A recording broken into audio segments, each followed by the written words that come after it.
کہ جو بندہ یہ وظیفہ پڑھے گا اللہ کا عرش ہل جاتا ہے. لا علاج بیماریاں ہوں، دکھ ہوں، غم ہوں، قرضے ہوں، مصیبتیں ہوں، ناکامیاں ہوں اور پریشانیاں ہوں اور ایسے حالات کہ جو انسان کہے کہ بس سب تو موت ہی ہے، اس کے علاوہ کوئی راستہ نہیں، کوئی ایسی پریشانی ہو، اللہ کا نظام ہے کہ اس پہ وہ ملتا ہے جو ایمان انسان گمان نہیں کر سکتا، سوچ نہیں سکتا. یہ فیصل آباد کے ساتھ مامو کانجن میں ایک درویش ہوتے تھے، صوفی عبداللہ صاحب رحمۃ اللہ علیہ، بڑے اللہ والے تھے، درویش تھے، اللہ سے مانگتے تھے، اللہ دے دیتا تھا. تو مجھے ان کے ایک شاگرد نے بتایا، اردو بازار لاہور میں ہوتے تھے، کہنے لگے کہ میں ایک دفعہ گیا تو مجھ سے فرمانے لگے کہ میرے سارے کے سارے طالب علم استاد جمع ہو کے آ گئے کہ ہمارے جو ہے وہ ہمارے راشن نہیں، کھانا پینا کچھ نہیں، تنخواہیں نہیں ملی، سب چیز ختم ہو چکی ہے، تو اب ہمیں اجازت دے دیں، آپ کے پاس تو ہے نہیں. اچھا فرمایا مجھے چند دن دے دو، جتنے اور دن صبر کر لیا، چند دن مجھے دے دو. تو فرمایا پھر بیٹھ گئے مصلی اور جو سورۃ فاتحہ پڑھی نا جب آتے تھے نا، ایاک نعبد و ایاک نستعین، اس کو جو وجدانی کیفیت کے ساتھ دل کی گہرائیوں اندر کے درد کے ساتھ پکارتے تھے، اتنا درد، اتنا غم، اتنا درد، اتنا غم جو پکارتے تھے، ایسے محسوس ہوتا تھا کہ زمین ساری کی ساری ہل رہی اور ہر طرف ایک نظام چل رہا ہے. اور جب پھر اس صورت کو پورا کرتے تھے، پھر سورۃ فاتحہ پڑھتے تھے، اور جب پہنچتے تھے ایاک نعبد و ایاک نستعین، پھر ایسی جو ہے اس کو دہراتے تھے. پر بات یہ ہے وہ دعا پڑھتے نہیں تھے، مانگتے تھے. ایک ہے دعاؤں کا پڑھنا، ایک ہے دعاؤں کا مانگنا. وہ دعا پڑھتے نہیں تھے، مانگتے تھے، اور اللہ مانگنے والے کو دیتا بھی ہے، اللہ مانگنے والے کو عطا بھی کرتا ہے، اور اللہ کی رحمت مانگنے والے کے ساتھ سدا رہتی ہے، ہمیشہ رہتی ہے. وہ دعا پڑھتے نہیں تھے، مانگتے تھے. بس کہا کہ ایسے مانگے، ایسا مانگا، ایسا مانگا کہ اللہ پاک کو ترس آیا. چند ہی دنوں میں فرمایا اللہ نے دکھایا کہ یہ دیگ ہے سونے کی بھری ہوئی ہے، اور میں نے آپ کے حوالے کر دی، اور تھوڑا سی ایسے جگہ ہٹائی تو وہ دیگ نکل آئی. تو فرمایا پھر مٹھیاں سونے کی بھر بھر کے دیتے تھے اور کہتے تھے اس کو حسب ضرورت خرچ کرنا، خیال کرنا، کہیں فضول خرچی نہ کرنا، اسراف نہ کرنا. اللہ کے خزانے ہیں اور برکت والے ہیں، کہ اللہ ناراض ہو کے چھین نہ لے، کہ اللہ ناراض ہو کے چھین نہ لے. مجھے ایک صاحب کہنے لگے کوئی ایسا عمل بتائیں، کوئی ایسا عمل بتائیں کہ میں چاہتا ہوں میری 7 نسلوں میں رزق ختم نہ ہو، جو مہنگائی اور حالات اور پریشانیاں میں دیکھ رہا ہوں. کوئی ہے عمل؟ میں کہا بالکل ہے.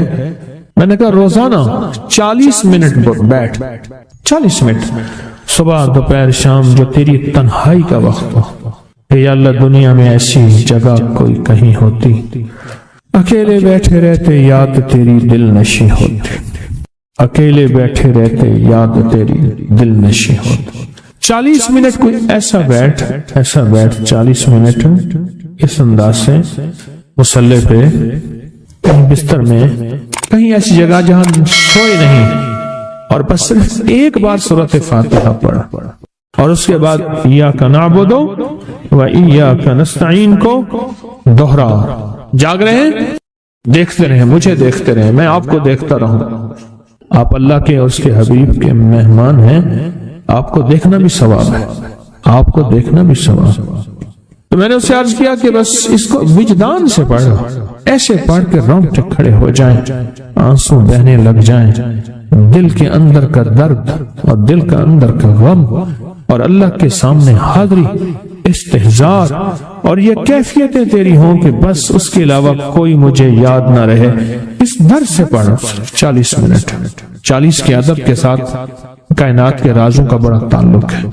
40 کا جو عدد ہوتا ہے، بس 40 کے عدد کے ساتھ پڑھ، اور بہت توجہ سے پڑھ، اور بہت دھیان سے پڑھ، روز پڑھ. مجھ سے کہنے لگا کتنے دن پڑھوں؟ تو میں نے اس سے کہا مجھ سے یہ دن نہ پوچھ، تیرا دل خود بولے گا کہ فیصلے ہو گئے ہیں، بس ختم. دل خود بولے گا. یہ بتائیں کہ پیٹ بھرتے ہوئے کوئی گھنٹی بجتی ہے، یہ دل خود بولتا ہے کہ پیٹ بھر گیا. پیاس میں بھی کوئی کہتا تو نہیں ہے کہ آپ کی پیاس بجھ گئی ہے، وہ دل خود بولتا ہے کہ بس اب پانی کی ضرورت نہیں ہے۔ نیند سے دل بھر جائے تو بس دل میں بس اب سو لیا، وہ اٹھیں۔ اسی طرح دل خود بولے، دل خود بولے، کیا بولے؟ دل خود بولے، اور دل اندر بولے، دل اندر بولے کہ اللہ پاک جل شانہ نے نسلوں کے لیے رزق کی عزت، دولت، برکت کے فیصلے کر دے، بس دل بولے۔ کتنے دیر کر؟ اب یہ تیری اپنے مانگنے میں ہے، ابھی تیری اپنے مانگنے میں ہے، مانگنے میں کمی ہے تو دل نہیں بولے گا، اگر مانگے گا تو پتہ نہیں دنوں میں یا ہفتوں میں، جتنے دنوں میں فیصلہ ہو جائے۔ اور میں نے اس سے کہا کہ یہ میرے پردادا کے پردادا کا عمل ہے، ان کا یہ عمل ہے، میرے پردادا کے پردادا کا عمل ہے، جو ہماری خاندانی یادداشتوں میں یہ لکھا ہوا ہے۔ اور فرمایا اگر یہ کوئی بندہ کر لے، اللہ نسلوں کا رزق اللہ سے منوا لے۔ اور میں نے اس سے کہا خیال کرنا، رزق کے روحانی ساتھ منوانا، رزق کے روحانی ساتھ منوانا، رزق کے روحانی ساتھ منوانا، ورنہ دولت، مال، چیزیں مل جائے گی جس کے بارے میں کہا جاتا ہے کہ بعض بندے ایسے ہوتے ہیں اللہ پاک ان سے لقمے نہیں چھینتا، سجدے چھین لیتا ہے، اللہ ان سے لقمے نہیں چھینتا۔ کیوں؟ رزق جسمانی دوسرے لفظوں میں مل رہا ہے، اور رزق روحانی اللہ چھین لیتا ہے۔ یہ جو آج آپ بیٹھے ہیں تسبیح خانے میں اور میں بیٹھا ہوں، یہ ہم روحانی دسترخوان پہ بیٹھے ہیں، یہ بہت بڑا دسترخوان لگا ہوا ہے، دسترخوان ہے، سنا ہے در یار پہ بڑی دھوم ہے، سنا ہے در یار پہ بڑی دھوم ہے، وہاں عاشقوں کا ہجوم ہے۔ یہ روحانی دسترخوان ہے، میں بھی خود محتاج ہوں، یہ روحانی دسترخوان ہے۔ تو میں نے اس سے عرض کیا کہ ایک دسترخوان نہیں مانگنا، دونوں مانگنا، رزق روحانی بھی، رزق جسمانی تو اس کو ملتا، اس کو بھی ملتا ہے جس کو کلمہ نصیب نہیں ہوا، رزق جسمانی تو اس کو ہی ملتا ہے جس کو کملی والی کی غلامی نصیب نہیں ہوئی، رزق جسمانی تو اس کو ہی ملتا ہے جس کے ماتھے پہ شقاوت لکھی ہے، رزق جسمانی تو اس کو ملتا ہے جو اللہ کا نافرمان ہے، رزق جسمانی تو اس کو ملتا ہے جو اللہ کے وجود کا انکار کرتا ہے، رزق جسمانی تو اس کو ہی ملتا ہے جو آخرت اور قبر کا انکار کرتا ہے، رزق جسمانی تو اس کو ملتا ہے جو جنات اور برزخ کا انکار کرتا ہے، رزق جسمانی تو اس کو ملتا ہے جو خود کملی والے کی نبوت کا انکار کرتا ہے، وہ تو بے بہا لوگ ہیں، ان کو ملتا ہے۔ پر تجھے بھی صرف رزق جسمانی ملا اور اللہ سے یہ منوا لیا، نہ یہ نہ منوانا، اللہ سے کہنا ہے اللہ رزق روحانی بھی دے اور رزق جسمانی بھی دے، دو رزق اکٹھے عطا فرما، کون سا رزق؟ اور رزق جسمانی بھی دے۔ کہیں ایسا نہ ہو کہ میری نسلوں میں صرف مال، دولت اور چیزیں ہوں اور تیرا نام اور تیرے حبیب کا نام نہ ہو، تیرا نام اور تیرے کملی والے کا نام نہ ہو، تیرا نام اور تیرے دوستوں کا نام نہ ہو، تیرا نام اور تیری آل و اصحاب کا نام نہ ہو۔ کہیں ایسا نہ ہو میں محروم ہو جاؤں، مجھے آل اور محمد اور آل محمد اور اصحاب محمد کی نسبتیں یہ بھی ساتھ عطا کیے رکھ۔ میں نے اس سے کہا کہ دو چیزیں مانگنا۔ اچھا قدرت کا نظام ہے، تو دیوانے بھی ہوتے ہیں، یقین والے ہوتے ہیں، آپ جیسے آپ مخلص بیٹھے ہیں، اور پوری دنیا میں ہمارے ساتھ اس وقت مخلص بیٹھے ہیں جو ہماری آج کی محفل میں شریک ہیں، ہوتے ہیں دیوانے۔ اس نے یقین سے پڑھنا شروع کر دیا، مجھ سے کہنے لگا ایک وقت ایک جگہ ہو بہت بہتر۔ میں نے اس سے کہا، میں نے کہا پھر بھی اگر ایک وقت ایک جگہ میسر نہ بھی ہو تو اگر عمل کسی وقت چوک جائے، عمل کی جگہ چوک جائے، عمل کا وقت چوک جائے، مجبوری میں نہ ہو تو بہتر ہے، پر توجہ نہ چوکے، دھیان نہ جائے، استحضار نہ جائے، یقین نہ جائے، اور سچا یقین ہو کہ میرا اللہ خود کہتا ہے یہ مانگنا بھی تو اسی نے دیا ہے، تو اسی نے مانگنا دیا ہے۔ جب اس کریم نے مانگنا ہی خود دیا ہے تو عطا بھی خود کرے گا۔ نہیں خوف نارے جہیم کا کہ کرم ہے مجھ پہ کریم کا، وہ خود عطا کرے گا مجھے، اس نے مانگنا دیا دے گا۔ یقین ہو ایسا ایسا ایسا ایسا، اتنا زبردست یقین ہو، اتنا یقین ہو اللہ کے ملنے پہ اور اللہ کے مانگنے پہ، اتنا یقین ہو کہ گمان اور خیال سے بالا تر یقین ہو، بہت زیادہ یقین۔ یاد رکھیے گا میری بات، میری طرف دیکھتے رہیں، یاد رکھیے گا جس کو ملا ہے یقین کی طاقت میں ملا ہے، اور جس سے چھنا ہے بے یقینی نے اس سے سب کچھ چھین لیا، بے یقینی نے اس سے سب کچھ چھین لیا۔ جس کو ملا ہے یقین کی طاقت سے ملا ہے، یقین ہو کہ میں کر رہا ہوں اور اللہ مجھے دے دے گا۔ کہا کہ کیسا یقین ہو؟ کہا جیسے بکری کے تھن دودھ سے بھرے ہوئے اور میں کہوں کہ میرے ہاتھ سے دباؤں گا اور دودھ نکلے گا، اس سے زیادہ یقین۔ اور کہا کس سے زیادہ یقین؟ کہا کہ ایک بڑا نوٹ ہو اور بڑا نوٹ کے اندر جو ہے ایک آنے کی چیز آنی ہے، تو میں کہوں گا اس سے تو اس کی نوٹ کے اندر تو ہزاروں آنے ہیں، اور میں ایک آنے کی چیز، ایک ٹکے کی چیز لوں گا اور میرا کام بن جائے گا۔ اس سے زیادہ یقین ہو، اور اس سے کہیں زیادہ یقین ہو کہ سخت پیاس ہے اور میں پانی کو دیکھوں اور پانی کو دیکھتے ہی مجھے یقین ہو کہ اس سخت پیاس میں میرا پیاس بجھ جائے گی، پیٹ بھر جائے گا، اس سے کہیں زیادہ یقین ہو۔ میں پھر بھی یقین کو نہیں سمجھا سکا، علم بھی محدود ہے، الفاظ بھی میرے پاس محدود ہیں، اس سے کہیں زیادہ یقین ہو، اس سے کہیں زیادہ یقین اور بہت زیادہ یقین۔ اتنا یقین، کیا خیال ہے آپ چاہیں گے اپنی نسلوں کے لیے بخت، رزق، نصیب اور مقدر منوا لیں؟ کیا خیال؟ وہ بڑا کریم ہے۔ میں نے ابھی نہیں بتایا کہ قرآن کا واقعہ سنایا، حضرت موسیٰ اور خضر علیہ السلام کا قرآن کا واقعہ سنایا کہ ان کی 7 نسلوں کا جو ابا تھا نا، وہ 7 نسلوں میں پہلے والا ابا، دادے کے دادے کے دادے کا دادا، وہ نیک تھا، وہ دعائیں مانگتا تھا، وہ اللہ کے ساتھ تعلق میں تھا، اس کا تقویٰ تھا، وہ اس کی نیکی کا اثر، اس کی نیکی کا اثر، اس کی نیکی کا اثر نسلوں میں منتقل ہوا، نسلوں میں منتقل ہوا۔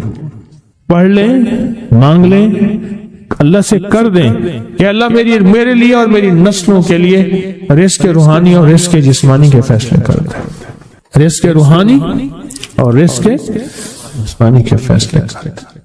شاہ عبد الرحیم تھے، شاہ ولی اللہ رحمت اللہ علیہ کے والد محترم۔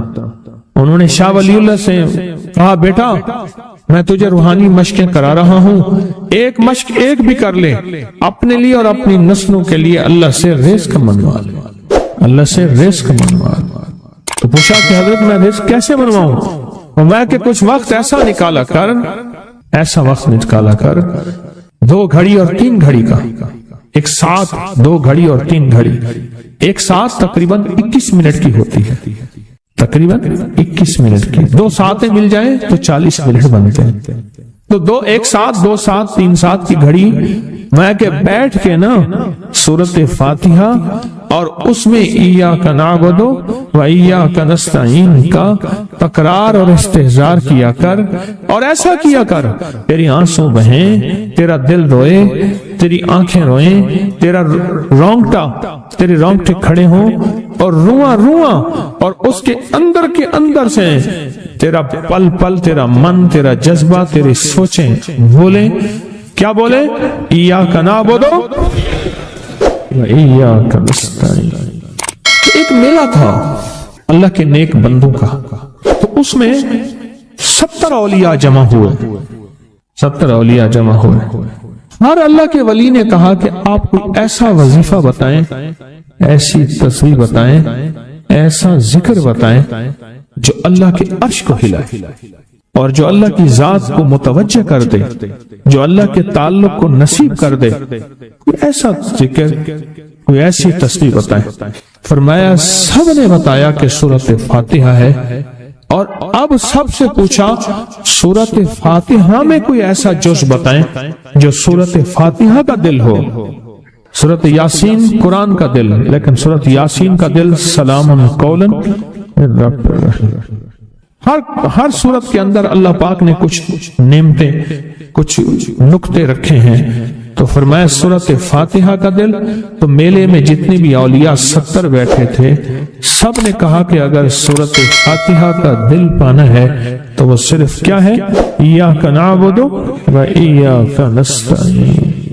اس کا مفہوم عام سادہ سے یہ ہے کہ مولا غلامی تیری، در کسی اور کا۔ جب غلام تیرے ہیں، منگتے تیرے ہیں، بھکاری تیرے ہیں، محتاج تیرے ہیں، در بھی تیرا ہے۔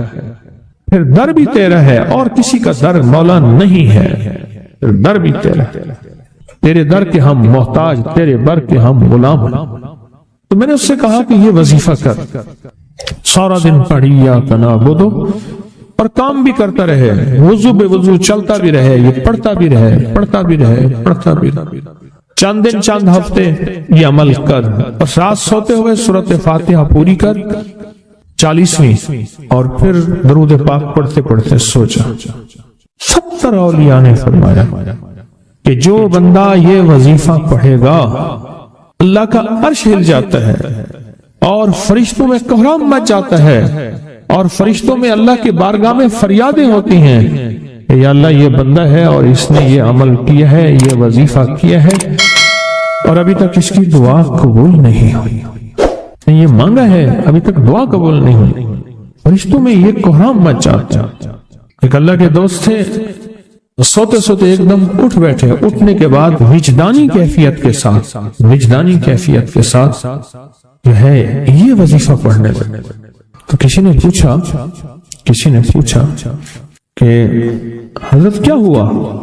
فرمایا میں نے دیکھا کہ اللہ کے عرش کے نیچے جنتی ہیں اور وہ ٹہل رہے ہیں اور سب کی زبان پہ یہی وظیفہ ہے، ایاک نعبد و ایاک نستعین، سب کی زبان پہ یہی وظیفہ ہے اور سب یہی پڑھ رہے ہیں۔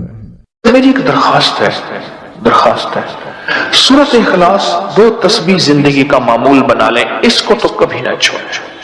کیا خیال ہے؟ 2 تسبیح زندگی کا معمول بنا لیں، اس کو کبھی نہ چھوڑیں۔ اس کا فائدہ کیا ہوگا؟ اس کے انوکھا فائدہ ہوگا، اللہ پاک نا نور کی برکت سے، اعمال کی برکت سے نسلوں میں نور اور خیر عطا فرماتے ہیں، پھر نسلوں میں وہ نور چلتا ہے، نسلوں میں وہ برکتیں چلتی ہیں، بعض اوقات دوسری نسل میں، بعض اوقات تیسری نسل میں، اور بعض اوقات اسی نسل میں۔ عرض کر رہا تھا کہ اپنی زندگی میں اس نور کی روشنی کو ساتھ لے کر چلیں۔ 2 تسبیح سورۃ اخلاص کی تو زندگی میں نہ چھوڑیں۔ سفر میں جا رہے ہیں، حضر میں جا رہے ہیں، صحیح جا رہے ہیں، پیدل چلتے پڑھ لیں، گاڑی چلاتے پڑھ لیں، گاڑی میں بیٹھے پڑھ لیں، کہیں دفتر میں بیٹھ کے پڑھ لیں، مجبوراً وضو نہیں تو بھی پڑھ لیں، پر چھوڑے نہیں۔ کیوں؟ آپ کی زندگی میں اس کا نور نسلوں میں منتقل ہوگا، اور اس کا نور نسلوں میں جائے گا، اور نسلوں میں رزق، دولت، عزت کے اللہ دروازے کھول کے دکھائے گا۔ ایسا نور ملے گا آپ سوچ نہیں سکتے، ایسا نور ملے گا۔ کون سا مسلمان ہے جو کہتا ہے مجھے سورۃ قل واللہ، سورۃ اخلاص نہیں آتی؟ ہر بندے کو آتی ہے۔ اگر کوئی کمزور علم رکھنے والا ہے تو تھوڑی سی محنت کرے، یاد کرے تو اس کو یاد ہو سکتا ہے،